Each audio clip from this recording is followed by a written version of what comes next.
Kerala police phone ചോർത്തുന്നുണ്ടോ? അതും മന്ത്രിമാരുടെയും കക്ഷി നേതാക്കളുടെയും വരെ. PV അൻവർ MLA നിരവധി ആരോപണങ്ങൾ ഉന്നയിച്ചു. P ശശി മുതൽ MR അജിത് കുമാർ വരെയുള്ളവർക്ക് എതിരായ ആ ആരോപണങ്ങളുടെ സത്യാവസ്ഥ പരിശോധിക്കാൻ ശബ്ദ സന്ദേശമല്ലാതെ തെളിവുകളൊന്നും MLA മുന്നിൽ വച്ചിട്ടില്ല. അതിൽ സർക്കാർ അന്വേഷിച്ച് തീരുമാനമെടുക്കട്ടെ. എന്നാൽ മന്ത്രിമാരുടെ ഫോൺ വരെ കേരള പോലീസ് ചോർത്തി എന്ന MLAയുടെ ആരോപണം അതീവ ഗുരുതരമാണ്. ആ ആരോപണത്തിൽ എന്താണ് സത്യാവസ്ഥ?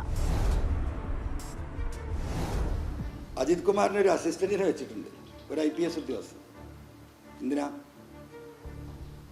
ഒരു പ്രത്യേക സംവിധാനം തന്നെ ഒരുക്കിയിട്ടുണ്ട് സൈബർ സെല്ലിൽ. എല്ലാ മന്ത്രിമാരെയും ഫോൺ കോളുകൾ ചോർത്തുന്നുണ്ട്, എല്ലാ പ്രധാനപ്പെട്ട രാഷ്ട്രീയക്കാരുടെയും ഫോൺ കോൾ അവിടെ ചോർത്തുന്നുണ്ട്. ഈ നിൽക്കുന്ന പത്രക്കാരായ നിങ്ങളുടെയും ഉത്തരവാദിത്തപ്പെട്ടവരുടെ ഫോൺ കോൾ ചോർത്തുന്നുണ്ടാവും. ഫോൺ ചോർത്തലിനെ കുറിച്ച് 2016 മുതൽ 23 ചോദ്യങ്ങൾ നിയമസഭയിൽ ഉയർന്നു. പോലീസ് അനുവാദമില്ലാതെ ആരുടെയും ഫോൺ ചോർത്തുന്നില്ലെന്നാണ് മുഖ്യമന്ത്രി പിണറായി വിജയൻ എല്ലാത്തിനും മറുപടി പറഞ്ഞത്. ഈ മുഖ്യമന്ത്രി മാത്രമല്ല, അതിനു മുൻപുണ്ടായിരുന്ന ആഭ്യന്തരമന്ത്രിമാരായ രമേശ് ചെന്നിത്തല, തിരുവഞ്ചൂർ രാധാകൃഷ്ണൻ, കോടിയേരി ബാലകൃഷ്ണൻ എന്നിവരും നൽകിയ ഉത്തരങ്ങളെല്ലാം ഫോൺ ചോർത്തുന്നേ ഇല്ലെന്നാണ്. 2006 മുതൽ 2016 വരെ 48 ചോദ്യങ്ങൾ വിഷയത്തിൽ സഭയിൽ ഉയർന്നു. എന്താണ് സത്യം? പോലീസ് ഫോൺ ചോർത്തുന്നുണ്ടോ? നമ്മൾ ആരംഭിക്കുന്നു. എനിക്ക് അഗൻസ്റ്റ് റേസ് ചെയ്തിട്ടുള്ള എല്ലാ ആരോപണങ്ങളുടെയും നിജസ്ഥിതി മനസ്സിലാക്കി സർക്കാർ സംവിധാനങ്ങൾ ഉപയോഗിച്ച് അന്വേഷിക്കാനായിട്ട് ഞാൻ കത്ത് ബഹുമാനപ്പെട്ട മുഖ്യമന്ത്രിക്കും ബഹുമാനപ്പെട്ട DGPക്കും ഉണ്ട്. അവരന്വേഷിക്കട്ടെ. ADGP MR അജിത് കുമാർ പറഞ്ഞത് വ്യക്തിപരമായ ആരോപണങ്ങളിൽ അന്വേഷണം നടക്കട്ടെ എന്നാണ്. എന്നാൽ ക്രമസമാധാനത്തിന്റെ ചുമതലയുള്ള ADGP എന്ന നിലയിൽ ഫോൺ ചോർന്നിട്ടുണ്ടെങ്കിൽ അത് MR അജിത് കുമാർ അറിയാതെ നടക്കില്ല. IG റാങ്ക് മുതൽ മുകളിലേക്കുള്ള ഏത് ഉദ്യോഗസ്ഥനും ഫോൺ ചോർത്താൻ അപേക്ഷ നൽകാം. പോലീസ് സംവിധാനത്തിൽ ആ അപേക്ഷ ക്രമസമാധാന ചുമതലയുള്ള ADGPയുടെ അറിവില്ലാതെ പോകില്ല. ആ അപേക്ഷയിൽ അനുമതി നൽകേണ്ടത് ആഭ്യന്തര സെക്രട്ടറിയുമാണ്. അതായത് മുഖ്യമന്ത്രിയോ മറ്റാരെങ്കിലുമോ അറിയാതെ തന്നെ പോലീസിനെ ഫോൺ ചോർത്താൻ കഴിയും. ആഭ്യന്തര സെക്രട്ടറിയുടെ മാത്രം അനുമതിയാണ് ആവശ്യമുള്ളത്. ആഭ്യന്തര സെക്രട്ടറി അനുമതി നൽകിയാൽ അതത് സേവനദാതാവിനെ സമീപിക്കുന്നു. BSNLോ ജിയോയോ വോഡഫോണോ അങ്ങനെ ഏത് കമ്പനി ആണെങ്കിലും പോലീസിന്റെ ഈ അപേക്ഷ അംഗീകരിച്ച് അനുമതി നൽകിയേ മതിയാകും. അത്തരം ഫോൺ നമ്പറുകളിലേക്കുള്ള വിളികൾ പോലീസ് നൽകുന്ന ഒരു നമ്പറിലേക്ക് റീഡയറക്ട് ചെയ്യും. അവിടെ ഈ ഫോൺ റെക്കോർഡ് ചെയ്യും. ഇപ്പറഞ്ഞ ഫോൺ ചോർത്തൽ ഒരു തരത്തിൽ നിയമപരമാണ്. ചോർത്തിയ വിവരങ്ങളൊക്കെ കോടതിയിൽ തെളിവായി എത്തും. അങ്ങനെ ചോർത്തി എന്ന് ഇരയാക്കപ്പെട്ടയാൾ അറിയും. സത്യത്തിൽ രാജ്യരക്ഷയെ ബാധിക്കുന്ന കാര്യങ്ങൾക്ക് മാത്രമാണ് ഇങ്ങനെ അനുമതി നൽകാൻ കഴിയൂ. അതാണ് നിയമം. ഇങ്ങനെ അല്ലാതെ പോലീസ് ഫോൺ ചോർത്തുമോ? मेरा फोन टैप किया, ये मेरी प्राइवेसी का मामला नहीं, ये राहुल गांधी की प्राइवेसी का मामला नहीं.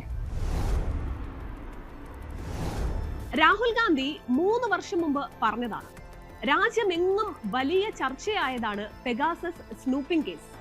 സോഫ്റ്റ്വെയർ ഉപയോഗിച്ച് ഫോൺ ചോർത്തുന്ന പരിപാടി സർക്കാർ നടപ്പാക്കി എന്നായിരുന്നു ആരോപണം. കേന്ദ്ര സർക്കാരിന് സ്പൈവെയർ വാങ്ങാമെന്നത് വാദത്തിന് സമ്മതിക്കാം. അപ്പോൾ കേരള പോലീസ് എന്ത് ചെയ്യും? ഇന്ത്യയിൽ റോയ്ക്ക് മാത്രമാണ് നിയമപരമായി ഒരു യന്ത്രമുള്ളത്. കാലം 2006 ശേഷം. കോടിയേരി ബാലകൃഷ്ണൻ ആഭ്യന്തരമന്ത്രി. പേരൂർക്കടയിൽ കേരള പോലീസ് ഒരു വീട് വാടകയ്ക്കെടുത്തു. അന്ന് DGP ജേക്കബ് പുന്നൂസ്. ആ വീട്ടിൽ കേരള പോലീസ് ഒരു ഉപകരണം സ്ഥാപിച്ചു. ഒരു സർവീസ് പ്രൊവൈഡർക്കും കത്ത് കൊടുക്കാതെ ഫോൺ ചോർത്താൻ കഴിയുന്ന സംവിധാനമായിരുന്നു അത്. 1.5 കോടി രൂപയാണ് ആ യന്ത്രത്തിന് മുടക്കിയത്. ഇങ്ങനെ വാടക വീട്ടിൽ ആ യന്ത്രം വച്ചതിന് കാരണം ഈ ചോർത്തൽ നിയമപരമല്ല എന്നതായിരുന്നു. വിവരം പുറത്തുവിട്ടത് പിന്നീട് DGP ആയ TP സെൻകുമാറാണ്. ഇതിന് ഒരു സ്ഥിരീകരണവും ഉണ്ടായി. കോടിയേരിയുടെ കാലത്ത് വാങ്ങി വാടക വീട്ടിൽ വച്ച യന്ത്രം ഞാനെടുത്ത് പോലീസ് ആസ്ഥാനത്ത് കൊണ്ടുപോയി വച്ചു എന്ന് ഒരാൾ പറഞ്ഞു. പറഞ്ഞത് പിന്നീട് ആഭ്യന്തരമന്ത്രിയായ രമേശ് ചെന്നിത്തല നിയമസഭയിൽ തന്നെയാണ്. എന്നാലും പോലീസ് അനുമതിയില്ലാതെ ഫോൺ ചോർത്തുമോ? ഫോൺ ചോർത്തുന്നത് ഒരാളുടെ കിടപ്പറയിൽ ഒളിഞ്ഞു നോക്കുന്നത് പോലെ നിന്ദ്യവും ക്രിമിനലുമായ കുറ്റമാണ്. ഭീകരപ്രവർത്തനമോ രാജ്യദ്രോഹ പ്രവർത്തനമോ സംശയിക്കുമ്പോൾ മാത്രമാണ് പോലീസിന് പോലും അത് ചെയ്യാൻ അനുമതി. അല്ലാതെ ചോർത്തി എന്ന വിവരം ഏതെങ്കിലും കാരണവശാൽ സ്ഥിരീകരിക്കപ്പെട്ടാൽ ഉദ്യോഗസ്ഥർ അഴിയിടും. ആഭ്യന്തരമന്ത്രിയും DGPയും വരെ രാജിവെക്കേണ്ടിയും വരും. ഇത്രയേറെ റിസ്ക് ഉള്ള പണി ചെയ്യാൻ കേരള പോലീസിന് വേറെയും മാർഗമുണ്ട്. അടിയന്തര ഘട്ടം എന്ന് പറഞ്ഞ് ആരുടെയും ഫോൺ ചോർത്താം. 3 ദിവസം കഴിയുമ്പോൾ ഇങ്ങനെ ചോർത്തൽ തുടങ്ങിയിട്ടുണ്ട് എന്ന് ആഭ്യന്തര സെക്രട്ടറിയെ അറിയിച്ചാൽ മതി. 7 ദിവസം കഴിഞ്ഞ് ചോർത്തൽ തുടരണമെങ്കിൽ മാത്രമേ അനുമതി ആവശ്യമുള്ളൂ. വാക്കാലുള്ള അനുമതിയോടെ പോലീസ് നടത്തുന്ന ചോർത്തൽ വിവരങ്ങൾ ഒരിക്കലും പുറത്തു പോകാറില്ല. വേണ്ട വിവരം ചോർത്തിയെടുത്ത ശേഷം ശബ്ദം നശിപ്പിക്കുകയാണ് ചെയ്യുന്നത്. കേസാവശ്യങ്ങൾക്ക് തെളിവായി ശേഖരിക്കുന്നവ മാത്രമാണ് പോലീസ് രേഖാമൂലമുള്ള അനുമതിയോടെ ചെയ്യുന്നത്. ചോർന്നാൽ പണി പോകും എന്നതിനാൽ ബന്ധപ്പെട്ട ഉദ്യോഗസ്ഥർ ആരും ഇത് പുറത്തു പറയില്ല. കേരള പോലീസ് അങ്ങനെ ഫോൺ ചോർത്തുന്നുണ്ട് എന്ന് നിയമസഭയിൽ സമ്മതിക്കുന്ന ഒന്നിലേറെ രേഖകൾ ദേ കാണാം.